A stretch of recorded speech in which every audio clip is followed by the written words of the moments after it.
Assalamu alaikum. Today we are going to start the development of the alimentary system, or we can say that the development of the gastrointestinal tract. So this is the first part regarding this chapter, and in this part we will discuss the development of the esophagus and the development of stomach. तो सबसे पहले तो हम ये देख लेते हैं कि जो एलिमेंट्री सिस्टम या जीआईटी है क्या। तो ये है डाइजेस्टिव ट्रैक है from mouth to the anus. ठीक है, ये तो आप लोगों को पहले से पता होगा पॉइंट। और ये जो इसकी डेवलपमेंट होगी किससे, इसकी डेवलपमेंट होगी प्रीमोडियल गट से। प्रीमोडियल गट क्या है, इसको जब हमने एम्ब्रियो की फोल्डिंग पढ़ी थी ना, तो उसमें हम देख रहे थे कि प्रीमोडियल गट एक ट्यूब थी जो कि तीन में डिवाइड हो रही थी। कौन कौन सी तीन गट थी हमारे पास, फोर गट, मिड गट और हाइंड गट। तो अब हम जो है वो एक्चुअल जो है वो हम इन तीनों की ही देखेंगे कि इन तीनों से क्या क्या कुछ बन रहा है। तो फोर गट से जो हमारे पास फेरेक्स बनती है, इसोफेगस बनती है, स्टमक बनता है, प्रॉक्सिमल पार्ट्स बनते हैं उसके ड्यूडेनम के। उसके अलावा हमारे पास लिवर बनता है, बाइलरी अपरेटस बनता है, और हमारे पास बनता है जी पैंक्रियास। इन सब को जो है वो हम वन बाय वन डिस्कस करेंगे ये किस किस तरह से डेवलप हो रहे हैं। तो सबसे पहले हम आते हैं जी डेवलपमेंट ऑफ इसोफेगस के ऊपर। तो इससे पहले आप जो है ना ये इस डायग्राम को देखें ज़रा। ये मैंने ज़रा एक डेवलपिंग फीटस की डायग्राम बनाई हुई है। तो ये देखें, ये इसका जो है वो प्रीमोडियल हार्ट है, ये स्टोमेडियम जो कि प्रीमोडियल माउथ बनेगा। इस तरह ये नीचे एनल पेट है जहाँ पे जो फ्यूचर में एनएस बनेगी। ठीक है, तो उसके अलावा देखें कि सबसे पहले हमारे पास आ रही है फेरेक्स। यहाँ से फेरेक्स डेवलप होगी, उसके नीचे वाले पार्ट्स में इसोफेगस होगी, उसके नीचे वाले पार्ट जो है वो स्टमक, फिर ये जो प्रीमोडियम लिवर है, उसके अलावा ये आउटा है जो कि इसको सारे को ब्लड सप्लाई कर रही है। हमें पता है कि फोरगेट को जो है ब्लड सप्लाई करती है सिलिक ट्रंक। तो ये वाली क्या होगी, जो ब्रांच निकली है सिलिक ट्रंक। फिर अब यहाँ पे आ जाती है मिड गट। तो मिड गट को सप्लाई कौन सी करती है, सुपीरियर मेसेंटेरिक आर्टरी। तो ये जो है ये जा रही है सुपीरियर मेसेंटेरिक आर्टरी। ये आ गई है सारी हाइंड गट। हाइंड गट को ब्लड सप्लाई कहाँ से आ रही है, इन्फीरियर मेसेंटेरिक आर्टरी से। तो ये जो है ये सारा जो है ग्रॉस आर्टरी का पॉइंट है, एब्डोमिनल आर्टरी। हम ये चीज़ें पढ़ के आए हुए हैं। ठीक है, अब हम आते हैं डेवलपमेंट ऑफ इसोफेगस के ऊपर। तो इसोफेगस जो है ना, it will develop from the foregut immediately caudal to the pharynx. तो फेरेक्स कहाँ पे थी मैंने को बताया, ये देखें ये पॉइंट है फेरेक्स। फेरेक्स से अगर जाए काउडल मतलब टेल साइड मूव करें, तो यहाँ से टेल साइड मूव करें तो नेक्स्ट जो है ये देखें, ये जो रीजन है ना, यहाँ से बनेगी हमारे पास इसोफेगस। तो it will elongate as develop mainly by the growth of heart and lungs. ये जो हार्ट और ये जो हार्ट है जिसके साथ जो यहाँ पे लंग्स है ना, इन्हीं की डेवलपमेंट और रोटेशन की वजह से जो है वो इसोफेगस भी इलोंगेट होगी और डेवलप होगी। ठीक है, और इसकी जो इसोफेगस की जो प्रॉपर अपनी जो डेवलपमेंट कंप्लीट वो जो उसकी लेंथ है ना, फाइनल लेंथ में वो 7th वीक ऑफ डेवलपमेंट में आ चुकी होगी। लेकिन इसकी जो रिकैनलाइजेशन है वो 8th वीक में होगी। रिकैनलाइजेशन आप लोग कह सकते हैं मतलब इसके जो पार्ट्स को ज्वाइन करना या इसमें जो फ्लो का स्टार्ट होता है ना, उसको हम कहते हैं रिकैनलाइजेशन। उसके अलावा हम देखिए इसके दो टाइप के मसल होते हैं इसोफेगस में, स्ट्राइडेड मसल और स्मूथ मसल्स। तो striated muscles they will form the superior third of the esophagus and these striated muscle they will develop from the mesenchyme in the 4th and 6th pharyngeal arches. ये pharyngeal arches जो है ये हम Farex के साथ पढ़ेंगे, तो ये इनसे डेवलप हो रहा होता है। और जो स्मूथ मसल है ना इसके, ये इंफीरियर थर्ड बना रहे थे इसोफेगस का, and they will develop from this splanchnic mesenchyme. और फिर एक और स्टडीज़ भी हैं कि वो कुछ स्टडीज़ अभी हैं रिसेंटली, वो उनके मुताबिक क्या है कि ये जो है ना सुपीरियर थर्ड, ये यहाँ पे भी हमारे पास स्मूथ मसल ही होते हैं और वो फिर डिफरेंशिएट होके तो स्ट्राइडेड मसल बना रहे होते हैं। ठीक है, और ये जो स्मूथ मसल है और स्ट्राइडेड मसल है ये दोनों ही वेगस नर्व से ही सप्लाई हो रहे होंगे। तो ये ज़रा बिल्कुल शॉर्ट सी इसकी डेवलपमेंट, आपने सिर्फ इसके बारे में यही कुछ याद रखना है। फिर ये कुछ क्लिनिकल कंडीशंस है इसोफेगस के रिगार्डिंग, उसमें एक आती है इसोफेजियल स्टेनोसिस। स्टेनोसिस मतलब कि नैरोइंग। तो इसोफेजियल स्टेनोसिस जो है ये जो है मोस्टली इसोफेगस जो है ना, इसके डिस्टल पार्ट जो इसोफेगस का वहाँ पे हो रही होगी। और इसके रीज़न क्या है कि जी इनकम्प्लीट रिकैनलाइजेशन ड्यूरिंग 8th वीक। ये जो 8th वीक में रिकैनलाइजेशन होती है ये इनकम्प्लीट अगर होती है, कुछ पार्ट्स ने ज्वाइन नहीं किया हुआ। ठीक है, तो उस वजह से यहाँ पे स्टेनोसिस हो जाएगी, तो ये जो है इसमें से जो फ्लो रुक जाएगा। सेकंड क्लिनिकल जो कि इंपॉर्टेंट भी है वो है जी esophageal atresia. Atresia means blockage, मतलब इसोफेगस की कहीं से ब्लॉकेज हो जानी। और ये इंसिडेंस होता है in about 1 in every 3000 to 4500 new rates, मतलब कि बहुत कम ही हो रहा होता है। और इसके जो 90% केसेस में इसका कॉज क्या है जी, ट्रैकियो इसोफेजियल फिस्चुला। मतलब कि जो है ना ट्रैकिया और इसोफेगस वो एक साथ दोनों ट्यूब्स आ रही होती हैं, तो उनमें कहीं ना कहीं फिस्चुला हो जाए। फिस्चुला मतलब कि सुराख हो जाए, दोनों एक दूसरे के साथ कनेक्ट होने से हो जाए। जो इसोफेज का मटेरियल वो ट्रैकिया में चल जाएंगे, ट्रैकिया जो है वो इसोफेगस में उसका मटेरियल जाना शुरू हो जाएगी, तो वो होता है फिस्चुला। तो 90% केसेस में तो इसकी वही रीज़न है। फिर उसके अलावा कौन सी है कि इट कैन ऑल्सो भी cause by the failure of the recanalization of esophagus. वही जो ऊपर पॉइंट पढ़ के आएंगे, उसकी रिकैनलाइजेशन नहीं होगी, उसकी वजह से भी हो सकता है ये एट्रेजिया। और इसके इफेक्ट क्या है, इट कैन कोज दी पॉलीहाइड्रोमिनोस। पॉलीहाइड्रोमिनोस क्या होता है कि जो एमनियोटिक कैविटी में एमनियोटिक फ्लूइड बहुत ज़्यादा हो जाए, तो मतलब क्योंकि जब इसोफेगस ब्लॉक हो गया है तो फीटस जो है वो एमनियोटिक फ्लड इंगल्फ करेगा ही नहीं, तो ये एमनियोटिक फ्लड जो है फ्लड है वो एमनियोटिक कैविटी में ज़्यादा हो जाएगा। अगर इसके सिम्टम्स के ऊपर आए तो जो है वो जिस बेबी की ये होगा इसोफेजियल एट्रेजिया, वो जो है ऑरल फीडिंग को रिजेक्ट करेगा, और उसी टाइम अगर कुछ भी उसको हम देंगे ना तो इमीडिएट रिगर्जिटेशन होगी और साथ में वो कफिंग शुरू हो जाएगी, कफ होना शुरू हो जाएगी, ठीक है।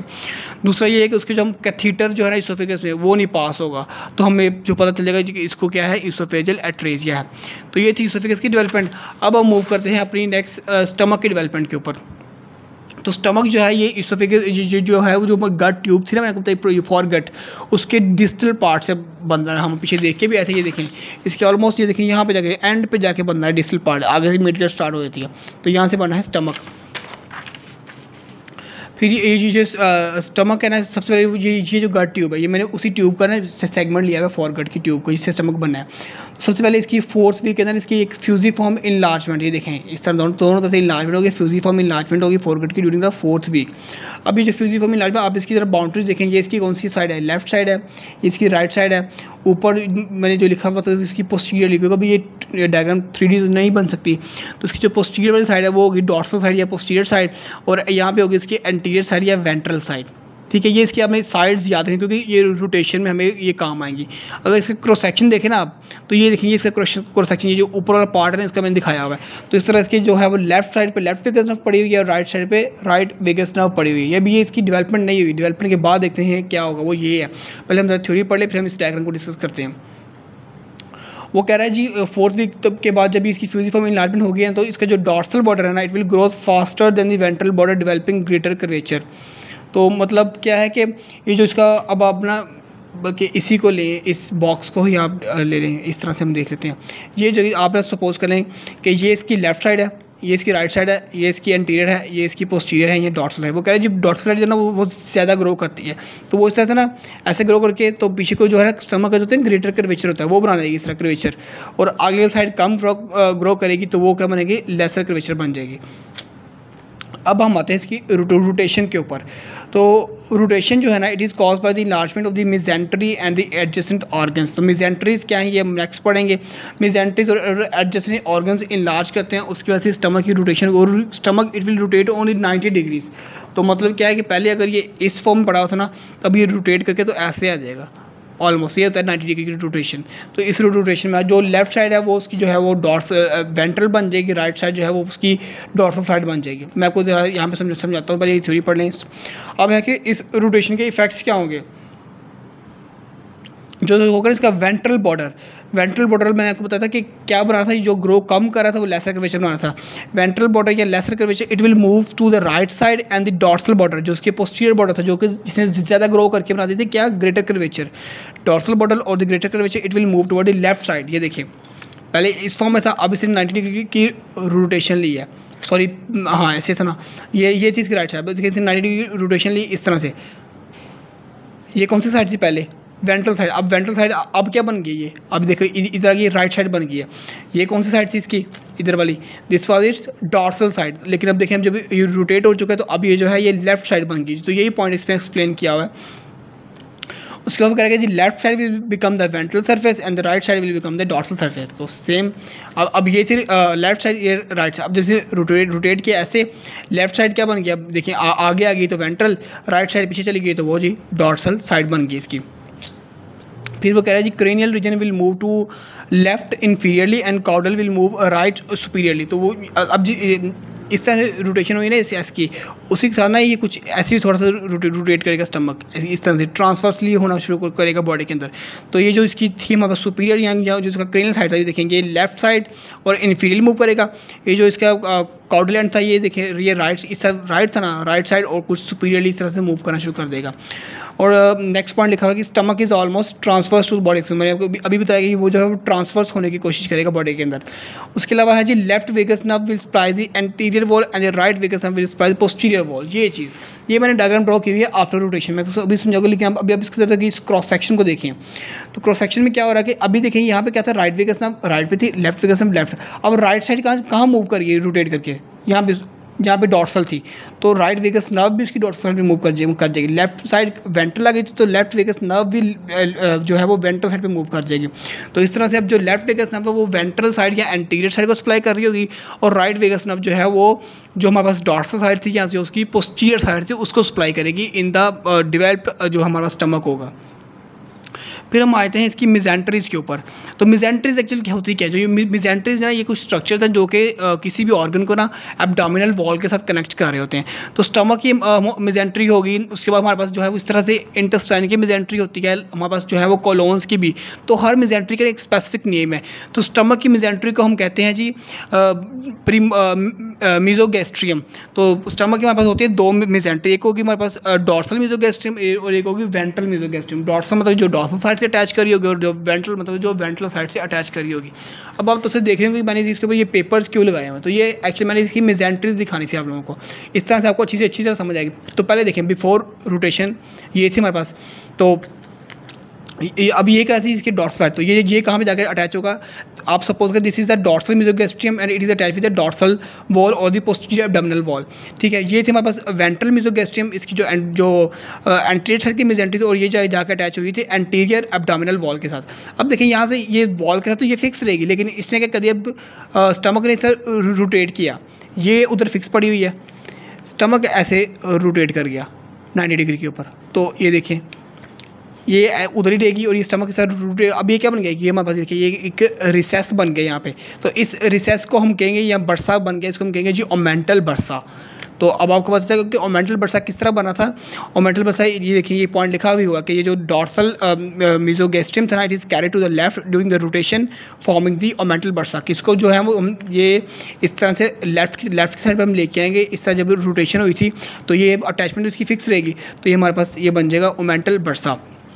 फिर एक होती है प्रीमोडियल वेंट्रल मीजोगैस्ट्रियम, जो ये वाली थी, जो कि इसको अटैच करेगी किसके साथ, एंटीरियर एब्डोमिनल वॉल के साथ, और इसने डॉर्सल ने इसको किया हुआ था पोस्टीरियर एब्डोमिनल वॉल के साथ।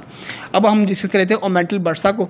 तो मैं ज़रा इस डायग्राम में भी देखें तो ये जो था, ये देखिए जो मैंने वो आपको फोसा अभी मैंने दिखाया ना ओमेंटल बरसा, तो वो ये मैंने ड्रॉ किया हुआ यहाँ पे दिस होल, ये क्योंकि अभी लेफ्ट साइड पे आ चुका था। तो ये है जी ओमेंटल बरसा हमारे पास। ये जो ओमेंटल बरसा है ना, अब इसकी फॉर्मेशन तो मैंने देख ली किस तरह बना था उसकी रोटेशन की वजह से। तो दिस ओमेंटल बरसा it will lies between the stomach and the posterior abdominal wall. तो वो भी चीज़ क्लियर होगी कि स्टमक और पोस्टीरियर एब्डोमिनल वॉल के साथ वो अटैच था, आगे स्टमक के दरमियान में वो जो बरसा आ चुका है हमारे पास। So now it has a superior recess due to the diaphragm and an inferior recess. तो जब भी यहाँ पे डायफ्राम बनेगा, इधर अगर डायफ्राम बनता है तो वो जो है ना इसको कुछ पार्ट को सेपरेट कर देगा, वो हमारे पास बन जाएगा जी सुपीरियर रिसेस।